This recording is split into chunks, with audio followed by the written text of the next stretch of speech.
महाराज जी के आज के विशेषांक में रक्षा सूत्र परिवार के सभी सदस्यों का हार्दिक स्वागत है।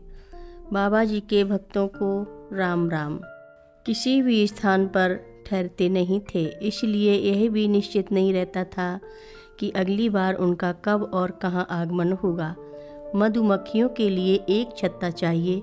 वे चाहे जितने बगीचों के फूलों से मधु एकत्र करें, किंतु बिना छत्ता जिसमें उनका मधु जमा हो और वह मधु किसी दूसरे के उपयोग में नहीं आ सकता है। शुक्ला ने बताया कि बाबा जी उन क्षेत्रों में केवल भक्तों के बीच ही नहीं भली भांति परिचित थे, उन पर्वतों में निवास करने वाले साधुओं से भी परिचित थे। शुक्ला से ही हमें हेडिया खान बाबा और सोमवार गिरी बाबा के संबंध में और अधिक जानकारी प्राप्त हुई और बाबा जी से उनके संबंधों का भी पता चला। शुक्ला जी इस प्रकार के प्रसंगों में अधिक रुचि रखते थे और ऐसे लोगों से जिनको इन संतों की जानकारी थी, उनसे बहुत कथाएं एकत्रित की थीं। शुक्ला जी ने बताया कि उसमें से अनेक लोगों का विश्वास था कि बाबा जी ही हेडिया खान बाबा जी हैं। जब उनसे यह कहा जाता कि दोनों में बहुत ही भिन्नताएं थीं, तब वे कहते हैं उनके लिए यहाँ के बाबा से दूसरे बाबा के रूप में अपने को परिवर्तित कर लेना बड़ा सरल था। केवल पहनावा ही बदलना था। बाबा जी तो अब भी यही कार्य करते हैं। कोई भी यह नहीं बता सकता कि वे कितने दिनों से यहाँ हैं और कितनी बार उन्होंने अपना पहनावा बदला है। शुक्ला जी ने बताया कि विवाद का कोई प्रश्न ही नहीं था। हीरालाल जी और अन्य कई लोगों ने भी यही हमें बताया था कि हेडिया खान बाबा और बाबा जी एक ही व्यक्ति थे। हीरालाल जी की इन मामलों में राय बहुत व्यवहारिक होती थी।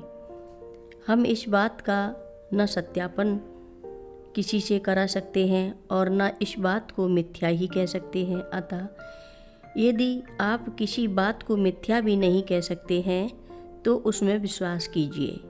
हम किसी महान साधु के बारे में कितना जानते हैं कि हम उनके बारे में अंतिम निर्णय दे सकें।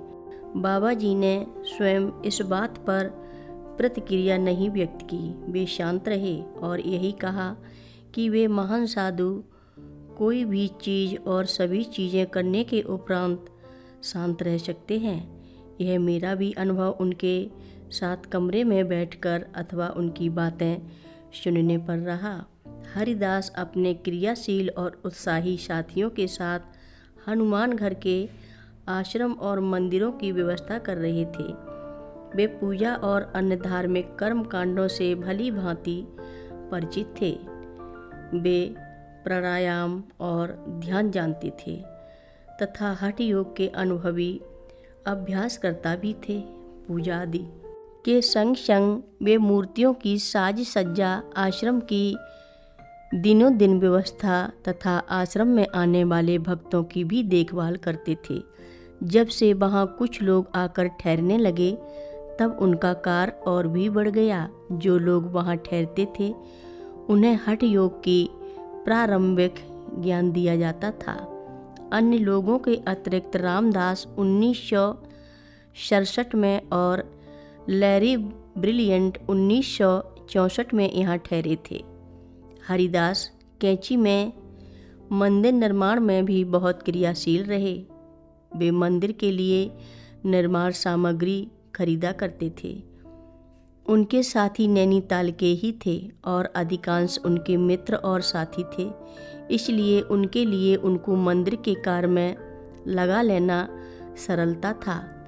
कुछ तो हरिदास के इतने अभिन्न मित्र थे कि जब हरिदास ने 1968 में बाबा जी का साथ छोड़ा तो उन्होंने भी बाबा जी का साथ छोड़ दिया था। आश्रमों का कार्य हरिदास के नेतृत्व में उनके साथियों के पूर्ण सहयोग से बड़ी सरलता पूर्वक चलता रहा, किंतु उनकी व्यक्तिगत आकांक्षाओं और साथियों की अपेक्षाओं के कारण उनकी शक्ति क्षीण हो गई, जिससे आश्रम में उपकार अव्यवस्थित हो गया और उनके आदेश भी कम शक्तिशाली हो गए।